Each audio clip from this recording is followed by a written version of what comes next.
नमस्कार, प्रणाम। मैं अर्चना तिवारी स्वागत करती हूँ अपने चैनल ज्ञान की बात विद अर्चना चिंतामणि। एक बार फिर उपस्थित हूँ एक नए ज्ञान के साथ। आप लोग कैसे हैं? ये बताने के लिए हमेशा की तरह कमेंट बॉक्स में जय माता दी, हर हर महादेव ज़रूर लिखें। कैसे हैं?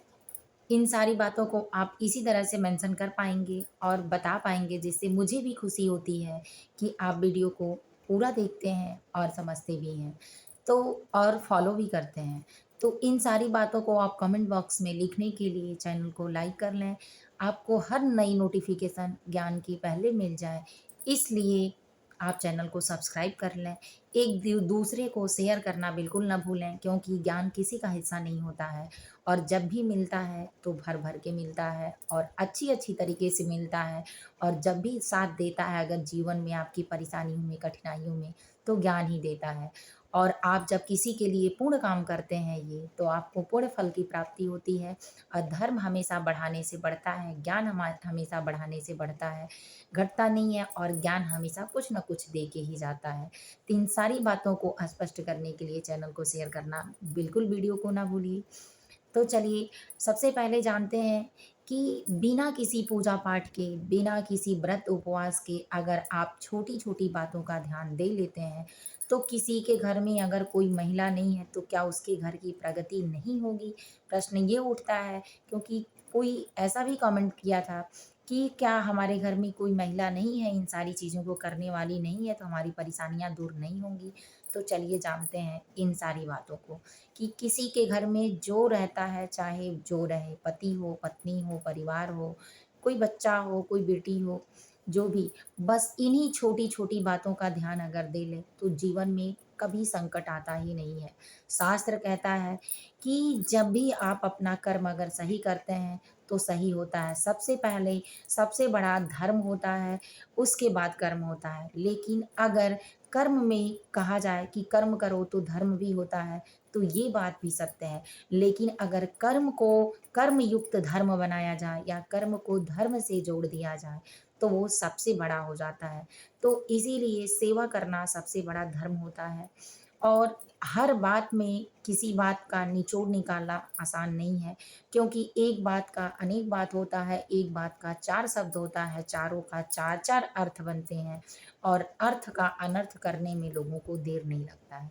तो शास्त्र सिर्फ स्पष्ट रूप से एक बात कहता है कि जब भी आप अपने किसी काम को अगर नियम पूर्वक करते हैं, धर्म युक्त होकर करते हैं, तो आपको उसके लिए जप, तप, उपवास, व्रत करने की कोई ज़रूरत नहीं है। आप कहिए कि मैं अपने पति को बहुत प्यार करती हूँ, उसके लिए इतना व्रत करती हूँ, उपवास करती हूँ, ये करती हूँ, पर उसको घर में जीना हराम कर दें। बार-बार किसी बात पे लड़ाई हो और पति भी अगर उसी लायक हो तब तो चलेगा। अगर नहीं है और सारी चीज़ों को कर रहा है, फिर भी आपसे नहीं पट रहा है, तो दोष आपका है। अगर पत्नी अच्छी है, हर कर्म को करती है, पति नहीं समझता, उसका साथ देकर उसमें बढ़ोतरी नहीं करता है, तो पति गलत है। तो इस तरह से आप दोनों को एक-दूसरे के साथ सामंजस्य सबसे पहले बनाना पड़ेगा, क्योंकि आप जीवन की वो नाव के पहिए हैं या उस गाड़ी के पहिए हैं कि जो दोनों एक-दूसरे के बिना अधूरे हैं और एक-दूसरे के कर्म किए बिना ही दोनों नहीं बढ़ सकते। क्योंकि अगर एक करता है तो दूसरा रुकेगा, अगर दूसरा करता है तो दूसरा रुकेगा। तो इस रुकने के चक्कर में दोनों पहिए खराब हो जाएँगे। आपने सुना होगा कि अगर साइकिल का एक पहिया अगर पंचर है, तो दूसरा पहिया नहीं ले जा सकता, इसलिए कि कुछ दूर तक चल सकता है लेकिन चढ़ाकर सवारी नहीं ले जा सकता। तो उसी तरह कोई एक अच्छा है और कोई एक बुरा है, तो एक दूसरे को नहीं खींच सकता और पूरी अपनी ज़िम्मेदारियों को एक साथ नहीं ले जा सकता। तो सबसे बड़ी इन्हीं प्रक्रियाओं को जानेंगे कि क्या जिसके घर में अगर ये नियम होते हैं, पूजा-पाठ ज़्यादा होते हैं या नहीं होते हैं, उन्हीं के घर लक्ष्मी आती हैं? नहीं, ये बिल्कुल गलत है। अगर आप अपने घर में नियम पूर्वक इन छोटी-छोटी बातों का ध्यान दे लेते हैं, तो आप भी अपने घर में बरकत बना सकते हैं और किसी विशेष पूजा-पाठ की ज़रूरत नहीं है। तो चलिए जानते हैं आसान-सा, साधारण-सा, बिल्कुल सस्ता-सा उपाय कि जो आपको बिल्कुल परेशान नहीं करेगा, आपके जीवन की हर आचरण को बदल कर रख देगा और सुख समृद्धि भर-भर के आपके घर आएगी।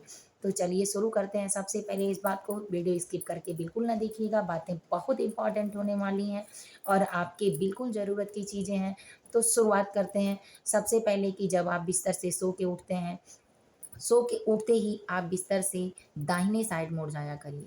दाहिने साइड मुड़ने के बाद उठिए, तो इससे आपकी जो सकारात्मक ऊर्जा होती है, सो वही आपको समाहित होना शुरू हो जाती है, मिलना शुरू हो जाती है और अपना शुभ काम जो होता है अपने साथ करना, वो आप कर चुके हैं। तो करके उठिए, अपने हाथों को खोलकर पहले हाथों को अच्छे से मसलिए, फिर खोलकर देखिए, चाहे उजाला हो, अंधेरा हो, आत्मा पवित्र है, हर जगह भगवान का दर्शन होगा। तो आप देखिए, ओम क्राग्रे वस्ति लक्ष्मी कर मध्ये सरस्वती कर मूले तु गोविंदा प्रभाते कर दर्शनम। इस तरह करके अपने हाथों को देखिए, स्पर्श कर अपने आँखों से और सीने से लगाइए। फिर ज़मीन पर पैर रखने से पहले माता धरती का आप माता धरती का आज्ञा लीजिए। ओम पर्वतस्थन मंडले विष्णु पत्नी नमस्तुभ्यं पाद स्पर्श क्षमासो में। हे माँ धरती, मैं आप पर्वत के समान हैं जिसका कोई नाप तौल तोड़ मोड़ कुछ नहीं है और अष्टन मंडले, आप पर्वत के नीचे हैं और पर्वत के समान हैं, कठिन है और नीचे भी हैं, ऊपर भी हैं, जो जिसका आपका मतलब आपको जहाँ ढूँढा जाए वहाँ है और आप ही के ऊपर पर्वत, पेड़-पौधे, जीव-जंतु ये सब कुछ रुका हुआ है। तो मैं चरण स्पर्श यानी अपने पैर को आपके ऊपर रखने के पहले आपका आभार व्यक्त करना चाहती हूँ या चाहता हूँ कि जिससे आप मुझे नई ऊर्जा, नई शक्ति देकर अपने ऊपर खड़े होने का या सफल होने का आज्ञा दें। इस तरह से आप प्रार्थना करते हैं, मतलब एक शब्द का कई अर्थ बनता है। तो आप इसी तरह स्पष्ट अर्थ ये है, तो आप इसी पर मैं आपके ऊपर पैर रखता हूँ, मुझे क्षमा करें। करके फिर उठिए, जाते ही अपने घर के मंदिर का दरवाज़ा खोलिए। अगर आप अशुद्ध हैं, तो आप ना खोलिए, लाइट वगैरह है तो जला दीजिए या किसी और से वहाँ का जो कपाट है उसको खोलने के लिए बोलिए। अपने घर के दरवाजे खोलिए, खोलने के बाद सुबह आपको अपने दहलीज को साफ-सुथरा करके पानी डालना है, जिससे आपके घर आने वाला कोई भी हो, कीड़े हो, मकोड़े हों, जीव-जंतु हों, पितृ हों, देवता हों, आपकी दहलीज साफ मिलेगी, आपके घर की शुभता बढ़ जाएगी और अलक्ष्मी आते ही वहीं से वापस हो जाएँगी, लक्ष्मी का आगमन हो जाएगा। तो इस तरह से आप अपने घर में सबसे पहला स्वागत भगवान का दरवाज़ा खोलकर ये करिए। फिर नई ऊर्जा के साथ आपको सुबह सूर्योदय के पहले ही ये काम करना है। नई ऊर्जा के साथ उठिए, अपनी ज़रूरत की जितनी चीज़ें हैं दिनचर्या की करिए। फिर सर्वप्रथम आप सारा काम करके स्नान करिए, मंदिर में दिया जलाइए, भगवान को भोग लगाइए। किचन में आप अपने पूजा करिए, धूप बत्ती फूल जो करना हो करिए। उसके बाद आप चूल्हा जलाइए। चूल्हा जलाने के बाद आप बनाते हैं, बनाने के बाद अग्नि देवता को भोग लगाइए, फिर सारे लोग ग्रहण करिए, पाइए उसको। उसके बाद आप जो भी चीज़ें करें, साफ-सुथरा से करें। दिन में या किसी आपके वजह से हमेशा याद रखें कि बिना मतलब का किसी को तकलीफ़ ना हो। वैसे हम किसी को खुश नहीं कर पाते हैं और ये नहीं है कि हम किसी की पूरी ज़रूरतें पूरी कर पाएँ। लेकिन हम अपने आप को ठीक करके दूसरों को दूसरे के हाल पर ज़रूर छोड़ सकते हैं। कोशिश सुधारने की जाती है, अगर कोई नहीं करता है, 3 बार करने के बाद नहीं करता है, तो फिर खुद को सुधारा जाता है। तो ये काम आप ज़रूर करिए। उसके बाद आप कोशिश करिए कि आपका टाइम जो ज़्यादा टाइम स्पेंड हो, वो आपके अच्छे कामों में बीते। अपने घर का जो झाड़ू है आपके घर का, सबसे बड़ा बरकत करने वाला होता है। तो झाड़ू का पूरा नियम ही सुन लीजिए। झाड़ू को कभी उल्टा मत रखिए, एक साथ रखिए, घर के पश्चिम साइड में, पश्चिम दिशा में रखिए। जहाँ बैठने वाला आपका लिविंग रूम है या गेस्ट रूम है, वहाँ मत रखिए। सबके आने-जाने वाली नज़रें झाड़ू-पोछा पे नहीं पड़नी चाहिए। उसके बाद आप झाड़ू को सुखा कर रखिए, झाड़ू को कभी खड़ा करके मत रखिए। अब इसके बाद आप अपनी किचन में छोटी गलतियाँ करते हैं, भोजन बनाने के बाद कितने लोग चूल्हे पे भोजन छोड़ देते हैं बंद चूल्हे पे। ये आपको नहीं करना है, बंद चूल्हे पे भोजन भी नहीं छोड़ना है। चूल्हा जले तभी आपको बर्तन रखने हैं उस पे। और उसके बाद भी आप अपने घर में रात में किचन को बिल्कुल खाली मत छोड़िए। 1 गिलास पानी के साथ जो भोजन बनाते हैं उसको रखकर आशीर्वाद लीजिए कि रात में भी जो आपके घर में आए वो कभी भूखा ना जाए। आपका किचन बरकत से भरा रहेगा। साफ-सुथरा किचन रखिए, किचन में झाड़ू बिल्कुल भूल कर भी ना रखिए, क्योंकि महान दरिद्रता आने का संकट सर्वप्रथम झाड़ू को किचन में रखना होता है।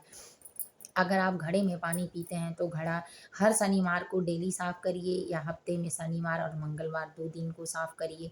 जब आप अपने घर में पानी रखते हैं, जूठा पानी बिल्कुल खुला ना रखें, बेडरूम में बिल्कुल खुला ना रखें। ये आप छोटी-छोटी चीज़ें हैं, लेकिन अगर इनको आप करते हैं तो बाहर से आने वाली जो नेगेटिविटी है आपके घर में वो नहीं आएगी। आएगी भी तो वापस जाएगी आपकी हरकतों को देख